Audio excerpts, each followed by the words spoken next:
اعوذ باللہ من الشیطان الرجیم بسم اللہ الرحمن الرحیم۔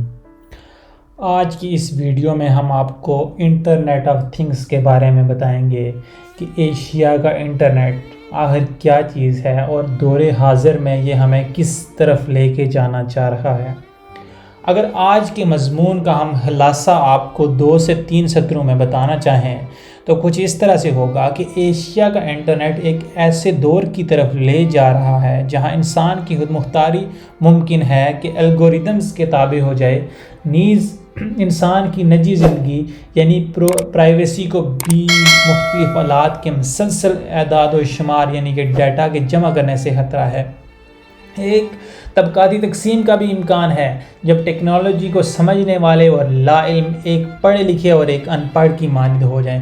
ہمارے لیے یہ بھی ناممکن ہوگا کہ ہم ان آلات کے چنگل سے نکل سکیں۔ کچھ لوگوں کو خیال یہ ہے کہ ایشیا کا انٹرنیٹ جو سہولتیں لے کر آ رہا ہے وہ اس قابل ہیں کہ ان تمام امکانی خطرات کا رسک لیا جائے۔ کیا یہ تمام امکانات اور خطرات ایک خیال ہیں یا حقیقت؟ یہ مضمون جو آج ہم آپ کے سامنے جس کی تشریح آپ کو بتا رہے ہیں، اس میں اسی کے حوالے سے ایک غور و خوض کرنے کی کوشش کی گئی ہے۔ اگر ہم اس مضمون کی ڈیپتھ میں جائیں تو ہمیں پتہ چلتا ہے کہ ٹیکنالوجی ہماری زندگیوں کو مختلف انداز میں بدل رہی ہے۔ اس کے اثرات ہمارے رہن سہن، کام کے اطوار، تعلیم کے طریقوں سے لے کر خود ہماری اپنے بارے میں رائے پر بھی اثر انداز ہو رہے ہیں۔ اگر ایک نسل سمارٹ فون سے فائدہ اٹھا رہی ہے تو وہیں ایک نسل اس کا استعمال یا بھرپور استعمال نہ کر پانا پریشانی کا باعث بن رہا ہے۔ اسی آسنا میں ایشیا کا انٹرنیٹ یعنی کہ انٹرنیٹ آف تھنگس مستقبل میں ایک بڑی تبدیلی کا پیش خیمہ ثابت ہو سکتا ہے۔ ایشیا کا انٹرنیٹ یعنی کہ internet of things smart Asia سے بنا ہوگا جہاں پہ آپ کو ہر طرف سمارٹ ڈیوائسز ہی نظر آئیں گی۔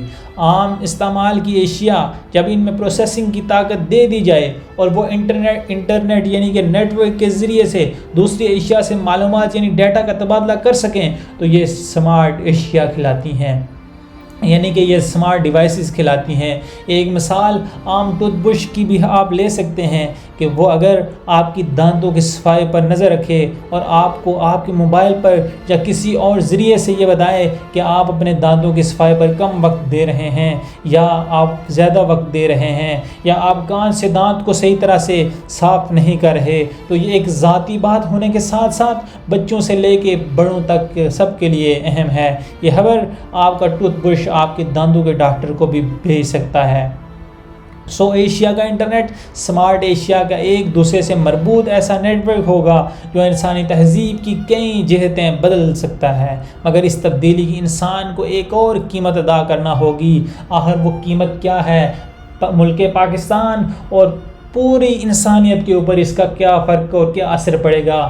یہ قیمت معاشرتی تقسیم، پرائیویسی کا فقدان اور انسانی خود مختاری پر ضرب کی شکل میں ظاہر ہوگی۔ انسان اپنے آرام کے لیے کن چیزوں کی قربانی کے لیے تیار ہوگا؟ اور یہ ایک اہم سوال ہے۔ وہ خیال اور وہ روش جو آج سے چند دہائیاں قبل ہمیں تھیں، کیا آج سے چند سال بعد بھی اہم رہیں گی؟ اگلے کچھ عرصے میں ہمیں علم ہوگا کہ انسانی نسل اپنے لیے حقیقتاً کیا سمجھتی ہے، کیا سمجھ رہی ہے اور کیا سمجھ رہی ہوگی۔ ایشیا کا انٹرنیٹ فی الوقت ایک ترقی پاتا خیال ہے، مگر اس کا بنیادی نقطہ دنیا کی حقیقی ایشیا کا انٹرنیٹ کی غیر مرئی یعنی ورچوئل ایشیا سے رابطہ پیدا کرنا ہے۔ یعنی کہ آپ اس طرح سے کہہ سکتے ہیں کہ جو سمارٹ ڈیوائسز ہوں گی وہ ورچوئل ڈیوائسز کے ساتھ ڈائریکٹلی لنک ہو کر ڈیٹا کے ذریعے سے کمیونیکیٹ کریں گی اور ڈیٹا ایک ڈیوائس سے دوسری ڈیوائس میں منتقل کر سکیں گی۔ انسانی نسل کا اب تک اس طرح کے تعلق کا پہلے کوئی تجربہ نہیں تھا۔ حقیقی دنیا کا کوئی مد مقابل ہم نے پہلے نہیں دیکھا۔ ایشیا کا انٹرنیٹ یعنی کہ انٹرنیٹ آف تھنگس روزمرہ استعمال کی چیزیں مثلاً فریج، ایئر کنڈیشن کو عقل مندانہ ایشیا میں بدل دے گا جو کہ ایک عالمی نیٹ ورک یعنی انٹرنیٹ کے ذریعے سے ساری ایک دوسرے کے ساتھ کمیونیکیٹ کر سکیں گی، یعنی کہ ایک دوسرے کے ساتھ بات کر سکیں گی۔ فریج آپ کو بتائے گا کہ کھانا باسی ہونے والا ہے سو اسے جلد استعمال کر لیجئے، مگر دوسری طرف لوگ یہ پتہ کر سکتے ہیں کہ کہ فریج میں کیا پڑا ہے۔ گھڑی اور دوسرے پہناوے کی چیزیں اپنے مالک کے بارے میں نہ صرف معلومات اکٹھی کر رہی ہوں گی بلکہ نیٹ ورک کے ذریعے طاقتور کمپیوٹر کو بھی بھیج رہی ہوں گی۔ یہ ڈیٹا اور بہت سے دوسرے لوگوں کے ملتے جلتے ڈیٹا سے یہ کمپیوٹر الگوریدمز کے ذریعے بہت سی معلومات حاصل کر رہے ہوں گے، ایسی معلومات جو آج ہم سوچ بھی نہیں سکتے۔ سمارٹ آلات انسانی آرام کو بہتر کر سکتے ہیں۔ مثلاً ایک سمارٹ ایئر کنڈیشن وقت سے پہلے ہی درجہ حرارت کی پیشن گوئی کے مطابق گھر کو ٹھنڈا یا گرم کر سکتا ہے۔ ایک سرد رات گھر والوں کو کچھ کرنے کی ضرورت نہیں، سمارٹ ایئر کنڈیشن خود ہی حرارت کی مسلسل کم اور زیادہ کرتا رہے گا اور مکین آرام سے سوتے رہیں گے۔ ایشیا کا انٹرنیٹ ہمارے زندگی کے ہر پہلو میں آ جائے، پرائیویٹ اور پبلک تفریحی، صنعتی، شہری، سائنسی تمام پہلو اس سے متاثر ہوں گے۔ ایشیا کا انٹرنیٹ کس حد تک ہماری زندگیوں میں داخل ہوگا اور ہماری زندگیاں کس حد تک تبدیل کر دے گا، ہم حتمی طور پر اس کے بارے میں ابھی کوئی رائے قائم نہیں کر سکتے، مگر ماہرین کے خیال ہے کہ یہ ایک بڑی تبدیلی لائے گا اور یہ ہر جگہ موجود ہوگا۔ یہ ایک متصل یعنی جڑا ہوا معاشرہ بنا دے گا۔ جس طرح سے آج دنیا گلوبل ولیج کے ذریعے ساری دنیا ایک دوسرے سے کمیونیکیٹ کر رہی ہے، اسی طرح سے ساری ڈیوائسز ایک دوسرے کے ساتھ کمیونیکیٹ کر سکیں گی، اور یہ متصل معاشرہ صرف مقامی نہ ہوگا بلکہ عالمی سطح پر جڑا ہوگا۔ ان آلات اور ڈیٹا کی بنا پر لوگ دوسروں کی ذاتی معلومات تک رسائی حاصل کر سکیں گے۔ ایشیا کے انٹرنیٹ سے ابھرنے والی یہ انتہا کی تبدیلیاں کئی سوالوں کو جنم دیں گی۔ سب سے بنیادی سوال یہ ہوگا کہ کیا سب کو خوش آمدید کہنے کے لیے تیار ہوں گے؟ یہاں ایشیا کا انٹرنیٹ یعنی کہ انٹرنیٹ آف تھنگز انسان کے لیے بہت مددگار ہوگا، وہیں یہ کہیں فلسفیانہ اور اخلاقی سوالات کو جنم دے گا۔ ایشیا کے انٹرنیٹ کے بارے میں گمان کیا جا رہا ہے کہ یہ نوع انسانی کو جوڑے گا، مگر اس کا بھی خطرہ ہے کہ یہ تقسیم کا باعث نہ بن جائے۔ ٹیکنالوجی کی ترقی کی رفتار دنیا کے مختلف ممالک میں مختلف ہے، اس سے ایک ڈیجیٹل تقسیم کے پیدا ہونے کا خطرہ ہے۔ یہاں کچھ ممالک اور ان کا معاشرہ ایشیا کے انٹرنیٹ یعنی کہ انٹرنیٹ آف تھنگز کے باعث باقی ممالک سے فرق یعنی کہ تفرق پیدا ہو جائے گا۔ ایشیا کا انٹرنیٹ ہر جگہ موجود ہوگا اور مسلسل ڈیٹا بھیج رہا ہوگا، ایسے جیسے کوئی پوشیدہ جاسوس فرد پر نظر رکھے ہوتا ہے۔ یہ ڈیٹا انسان کی بھلائی کے لیے استعمال کیا جا رہا ہوگا، مگر اس کو کسی اور مقصد کے لیے بھی استعمال کیا جا سکتا ہے۔ عام آدمی کو سمجھ ہی نہ آئے گی کہ اس کی زندگی کس حد تک اس ایشیا کے انٹرنیٹ کے جال میں الجھتی جا رہی ہے۔ اس کے علاوہ معاشرے میں عام آدمی اور ٹیکنالوجی جانتے شخص کی تقسیم پیدا ہونے کا بھی خطرہ ہے۔ ایک شفافیت کی ضرورت ہے، یعنی ہمیں علم ہو کہ کمپنیاں آلات کی مدد سے ہمارے متعلق کیا ڈیٹا اکٹھا کر رہی ہیں، یہ کیسے استعمال کیا جا رہا ہے، ہمارے کیا حقوق ہیں، ہم اپنے ذاتی ڈیٹا پر کتنا حق رکھتے ہیں۔ ایشیا کے انٹرنیٹ کے دور میں ہمیں کیا قانونی حقوق حاصل ہوں گے، ہم اپنے مفاد کا کیسے بچاؤ کر سکتے ہیں۔ یہ بہت سارے ایسے سوال ہیں، خصوصاً بڑی کمپنیاں مثلاً گوگل، مائیکروسافٹ وغیرہ کی اجارہ داری کے دور میں یہ مشکل سوال ہے۔ یہ کمپنیاں ڈیٹا کو کس اخلاقی تعین سے ہٹ کر اپنے مفاد کے لیے استعمال کرتی ہیں اور عام افراد کی لا علمی سے بھرپور فائدہ اٹھاتی ہیں۔ ابھی بھی ان کے کسی سرور دینے کی پرائیویسی ایگریمنٹ بہت مشکل زبان میں لکھے جاتے ہیں، لمبی قانونی اصلاحات سے پرے ہوتے ہیں۔ یہ عام آدمی بالکل بھی نہ سمجھ پائے۔ اگر آپ ایگریمنٹ کو نہ مانیں تو سروس نہیں دی جاتی۔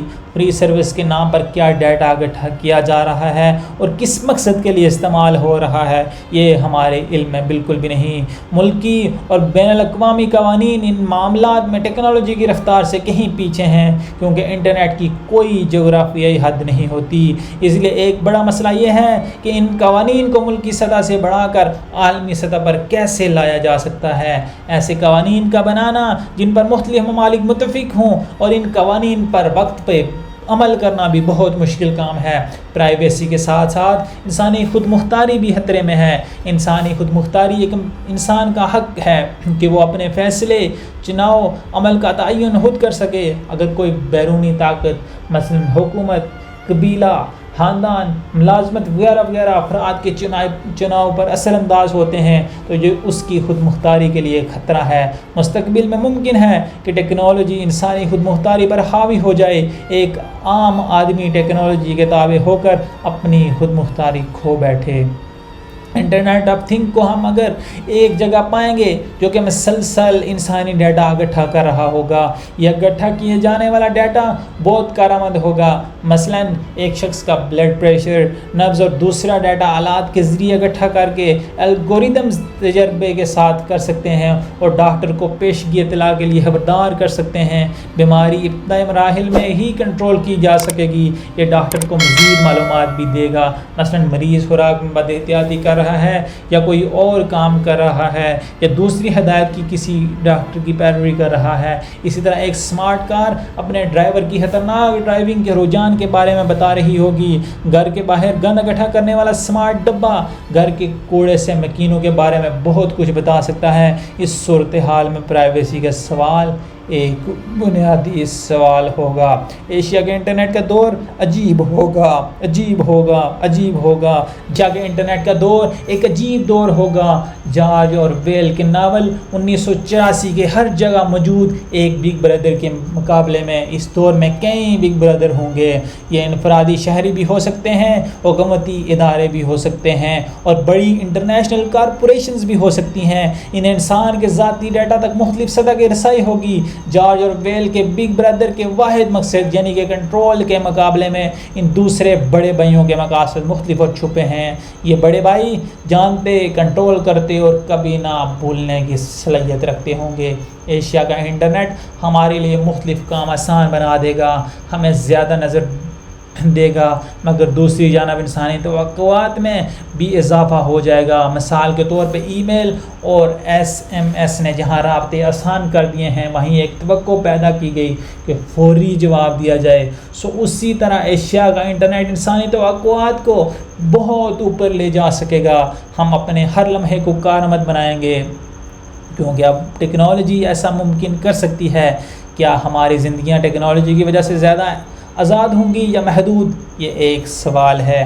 ہم ایشیا کے انٹرنیٹ سے علیحدہ نہیں ہو سکتے۔ انفرادی طور پہ یہ مشکل ہے اور اجتماعی زندگی میں یہ ممکن نہ ہوگا کیونکہ اس کے فوائد کی بنا پر حکومتیں اور شہری انتظامیہ اس کا بھرپور استعمال کریں گی۔